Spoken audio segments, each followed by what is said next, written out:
Subhanahu wa ta'ala itu bisa memberikan ampunan kepada kita ini walaupun kita kada bertobat kepada Allah. Ghafiriz zambi.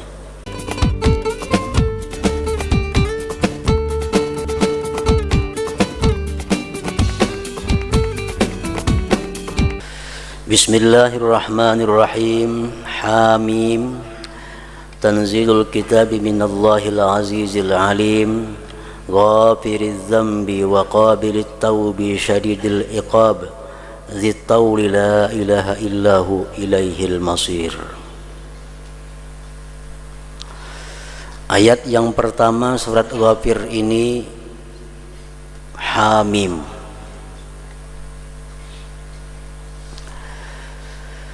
Diturunkan Al-Quran dari Allah yang tidak ada tandingannya dan yang maha mengetahui. Ghafiriz zambi,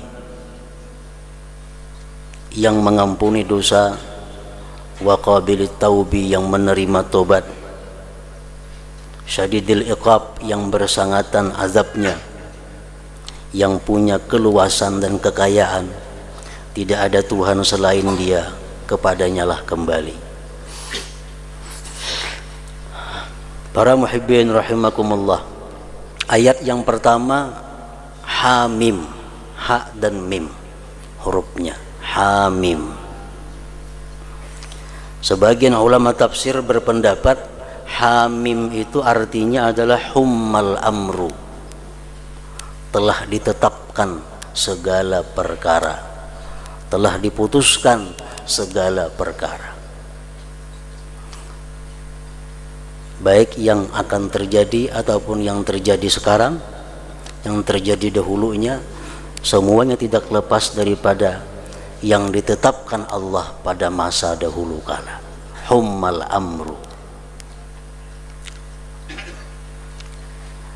Sab'u suwarin fil Qur'anil Karim tubda'u bihamim.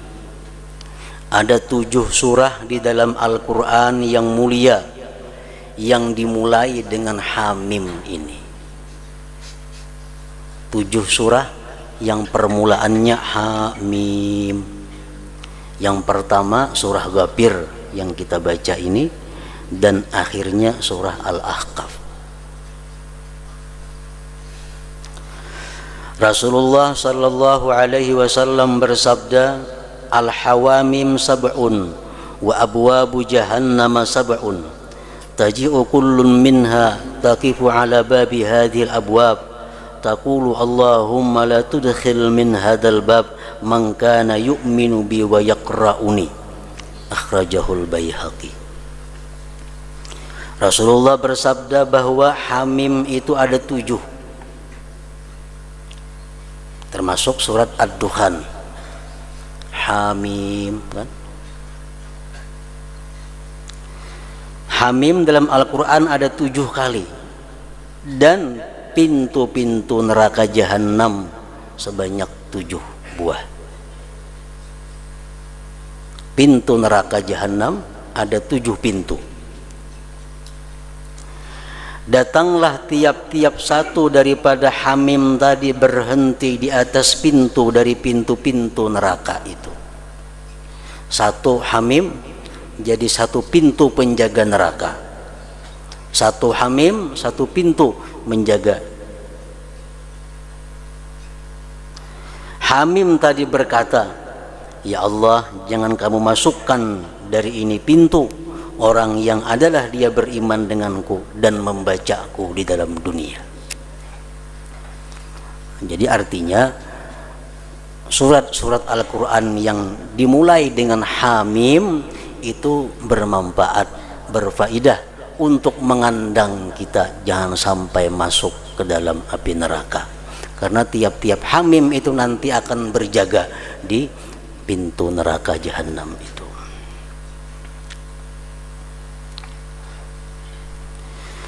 Rasulullah sallallahu alaihi wasallam bersabda lagi, man qara'a Hamim ila ilaihil masir wa ayatal kursi hina yusbihu hufiza bihima hatta yumsi wa man qara'ahuma hina yumsi hubidha bihima hatta yusbih, akhrajahu Tirmidzi. Rasulullah bersabda, siapa yang membaca Hamim sampai ayat yang ketiga tadi, ilaihil masir, ditambahnya dibaca ayat kursi di waktu pagi, maka bala sampai petangnya. Dan siapa yang membaca Hamim tadi sampai kepada Al-Masir ditambah ayat kursi pada waktu petang, dia akan dipelihara daripada bala bencana sampai di waktu pagi. Sabda Rasulullah sallallahu alaihi wasallam. Ini sebagian kecil daripada fadilat atau keutamaan yang diberikan Allah kepada surat yang ada Hamim itu.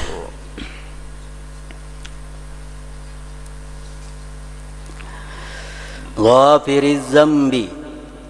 Surat ini disebut surat Ghafir karena ada kalimat dalam ayat yang ketiga, Ghafiriz Zambi wa qabilit taubi syadidil iqab. Ghafiriz Zambi artinya Allah Subhanahu wa ta'ala itu mengampuni dosa bila taubah, dengan tidak ada tobat. Artinya Allah Subhanahu wa ta'ala itu bisa memberikan ampunan kepada kita ini walaupun kita kada bertobat kepada Allah. Ghafiriz Zambi. Ada dosa-dosa tertentu yang diampuni oleh Allah walaupun kita kada minta ampun.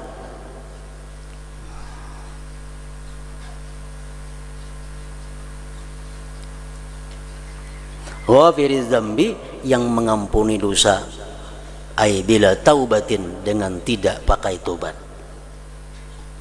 Nah, para muhibbin rahimakumullah, ada berbagai macam sebab yang menyebabkan dosa kita ini dihapus oleh Allah walaupun kita kada minta ampun, walaupun kita kada tobat.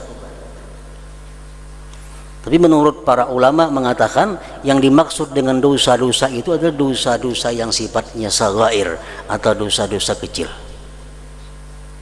atau dosa-dosa yang hanya hubungannya kepada Allah Subhanahu wa ta'ala.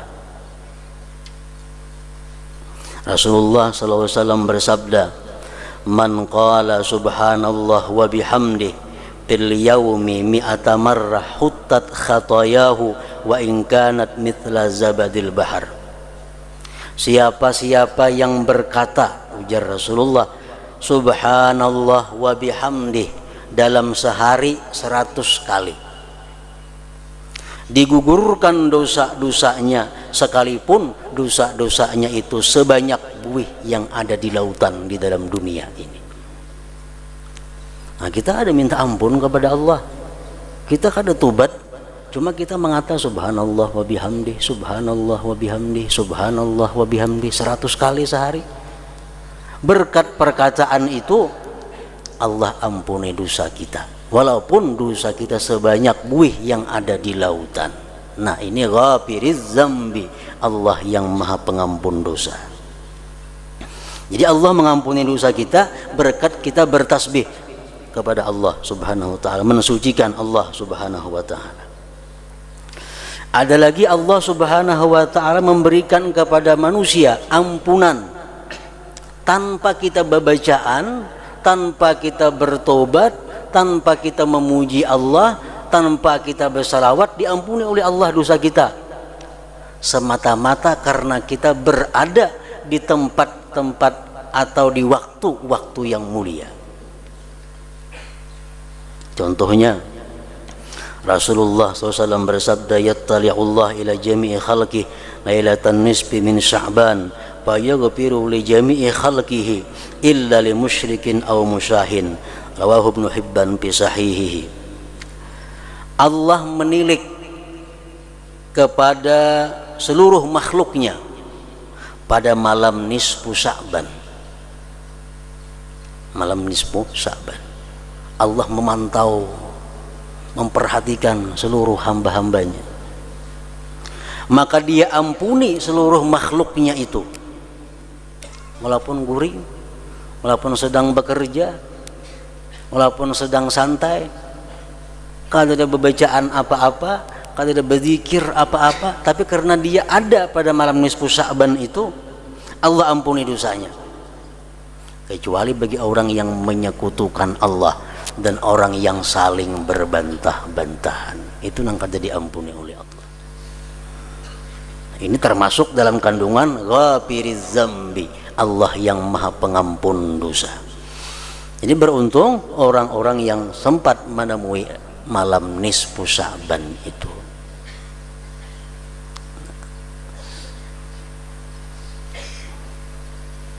Nah, para muhibbin rahimakumullah, kemudian ada lagi Allah subhanahu wa ta'ala memberikan ampunan kepada kita dengan sebab kita membaca sesuatu tapi di waktu tertentu. Rasulullah SAW bersabda, man qalaha, yakni Allahumma salli ala sayyidina Muhammad an-nabiyil ummi wa ala alihi wa sallim ba'da salatil asar yawmal jumu'ah thamanina marrah ghufirat lahu dhunubu thamanina sana.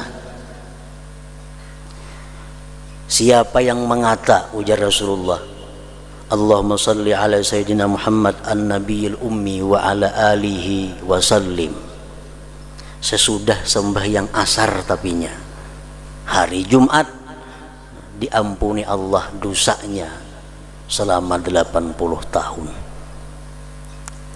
Padahal kita kada minta ampun kepada Allah, kita kada tobat kepada Allah. Cuma karena kita membaca salawat kepada Nabi sesudah asar pada hari Jumat, Allah berikan ampunan yang banyak kepada kita. Nah, termasuk dalam kandungan kalimat ghafiriz zambi, Allah maha mengampun segala dosa-dosa hambanya. Para muhibbin rahimakumullah, kemudian sambungan ayatnya lagi, ghafiriz zambi wa qabilit taubi wa qabilit taubi, dan Allah menerima tobat. Nah, artinya ada dosa-dosa manusia yang kada bisa diampuni Allah melainkan dengan tobat, dan Allah menerima tobat itu. Nah, ini dosa-dosa besar, dosa-dosa yang ada sangkut pautnya kepada makhluk yang lainnya, itu kada terampuni dengan ghafiriz zambi tadi, tapi mesti dengan tobat kepada Allah subhanahu wa ta'ala. Seperti dosa-dosa yang disebutkan pada minggu yang dahulu tentang kelakuan orang yang zalim. Nah, itu kada bisa diampuni Allah dengan hanya malam nisfu Sya'ban, dengan hanya membaca salawat. Ini mesti tobat kepada Allah subhanahu wa ta'ala. Kita menggibah seseorang contohnya, walaupun kita bersalawat, walaupun kita istighfar, kada diampuni Allah. Kenapa? Karena ada kurang lagi syaratnya. Nah, kita mengambil ampun orang, mengambil sandal orang, boleh ke rumah baca salawat 1000 kali, hilanglah dosanya? Kada hilang dosanya. Kenapa? Sandalnya masih ada di rumah kita.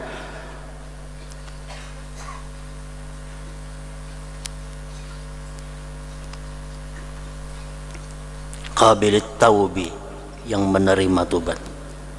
Al-Imam Al-Ghazali rahimahullah berkata, inna taubata idza istajma'at syara'itaha fahiya maqbulatun la mahalata.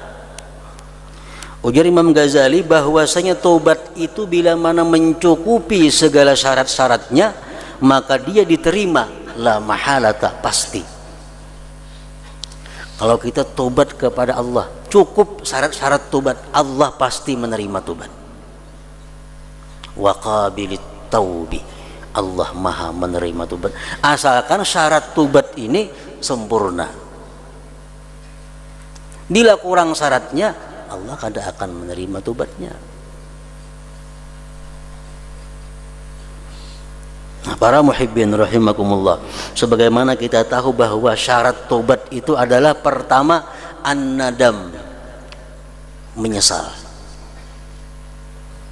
atas memperbuat maksiat kepada Allah, atas melakukan dosa kepada Allah, menyesal. Nah, kayak apa bentuknya penyesalan itu? Orang pernah mencuri, orang pernah merampok, orang pernah mengambil hak orang lain, orang pernah berzina, orang pernah minum arak. Kalau dia hendak tobat kepada Allah, mesti pertama dulu menyesal. Nah, menyesal itu macam apa? Sehingga masuk di dalam syarat tobat yang sebenarnya. Imam Ghazali mencontohkan penyesalan yang bisa dimasukkan dalam kata-kata an-nadam, syarat tobat itu. Contohnya, kita minum teh atau minum susu atau minum madu, minum nyaman, tuntung minum, ujar nang tukang surungnya teh itu kan tahulah teh na ikam minum tadi pak buati racun itu, teh nang ku minum tadi ku buati racun, madu na ikam minum tadi beracun itu, ikan bila kena karuan bisa mati termakan racun ini. Nah, kayak apa hati kita? Menyesal kada minum tadi? Menyesal. Pasti kita menyesal. Nah, kayak apa sesalnya kita? Pasti kada kakaruan kita. Pikiran kada karuan. Kasih tu kamari berusaha nah, hendak menghilangi racunnya itu. Karena bila kada itu mati. Nah, bila mana kita menyesal melakukan dosa yang dahulu, sebagaimana kita menyesal kita pernah minum racun itu sudah masuk di dalam menyesal yang benar ngarannya. Bila masih kurang pada itu, belum menyesal ngarannya. Nah, kita makan racun, sakit hati kita, sakit hati dan menyesal luar biasa, tatangis. Kasih tu kamari kita nah ujuk-ujuk mencari obatnya nah anti racun supaya bisa membuang racunnya itu. Ada terdengar di Bedayang ada ahli datangnya ke Bedayang mencari membuangi racunnya. Ada terdengar di Paringin datangi ke Paringin. Kenapa? Karena saking menyesalnya tak makan racun nih. Bila kata dibuangi mati. Nah, macam itu juga dosa. Kita pernah melakukan satu dosa. Begitu tahu bahwa dosa itu akan membahayakan roh kita, dosa itu akan membahayakan kita di akhirat kaina. Kayak apa kita menyesalnya? Kasih tu kamari kita mencari Tuhan Guru supaya bisa tobat, supaya bisa hilang ingatan kita kepada dosa-dosa yang begitu nyaman, begitu lezat dahulunya itu. Nah, jadi perbandingan menyesal tuh macam itu. Amun sekadar menyesal tapi kada sampai sesalnya macam orang minum racun tadi, belum termasuk sesal. Masih diragukan tobatnya apa diterima Allah atau belum diterima lagi.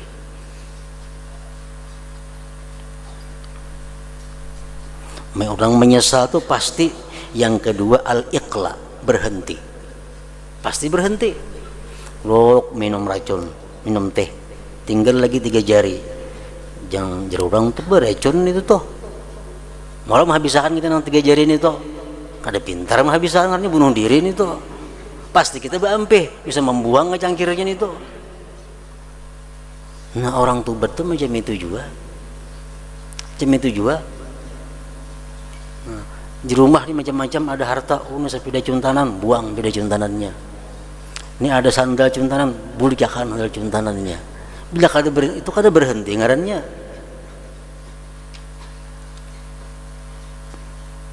Yang ketiga al-azmu ala alla ya'ud, berbalik lagi mengulangi perbuatan itu. Nah, akan datang pasti hati-hati, walaupun nyaman walaupun untung aku hati-hati kalau punya ada racun di dalamnya. Walaupun menguntungkan, walaupun lezat, walaupun bagaimanapun aku berhati-hati kalau itu sesuatu yang diharamkan oleh Allah Subhanahu wa taala. Itu kalau yang hubungannya kepada Allah. Yang keempat, kalau hubungannya kepada manusia, raddul huquq ila ahliha, mengembalikan hak kepada pemiliknya. Kalau sudah macam itu kita tobat kepada Allah, Allah pasti akan menerima tobat.